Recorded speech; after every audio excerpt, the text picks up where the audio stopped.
Okay, men, we're still looking at Noah. And we talked about Noah and the fact that he was righteous in his generation yesterday. I trust you're righteous in your generation today. But here in Genesis chapter 6, verse 14, God speaking to Noah said, "Make yourself an ark of gopher wood. Make rooms in the ark and cover it inside and outside with pitch. And this is how you shall make it. The length of the ark shall be 300 cubits wide, 50 cubits in its height, and 30 cubits going on. The width shall be 50 cubits. Its height shall be 30 cubits." Anyway, just looking at this without getting into all the size of the ark, one of the things that made Noah a man of God and a man that saved his family was he was an obedient man. He did what the Lord told him to do. If I could say it this way, he had an ear to hear what God was saying for his family, and he obeyed. Man, I just want to challenge you. How good are your ears?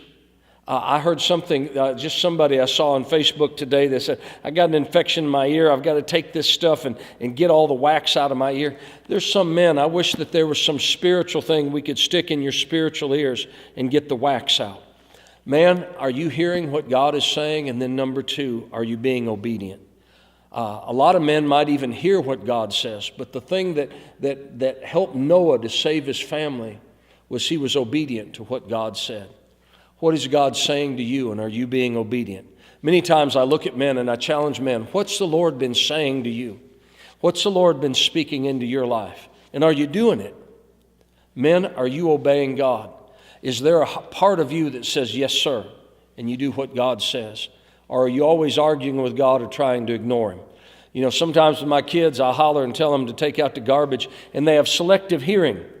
You know, and I'll go, "Why didn't you take out the garbage?" "Well, I didn't hear you tell me to. I said it 3 times. I say, and they only hear what they want to hear. Are you one of those that just hears what you want to hear? Or are you a man that obeys? Have you got a heart to obey God? There are some instructions God gives you that are easy to obey, but there are others that aren't so easy to obey. Are you obeying both? Are you an obedient man? Do you obey your God? Do you obey His word? That's what made a difference in Noah's life. He obeyed God. And he didn't argue with God. He said, "Well, I want to make it only 200 cubits, not 300. He didn't argue with God. "You want it 450 cubits? I think 300 is enough."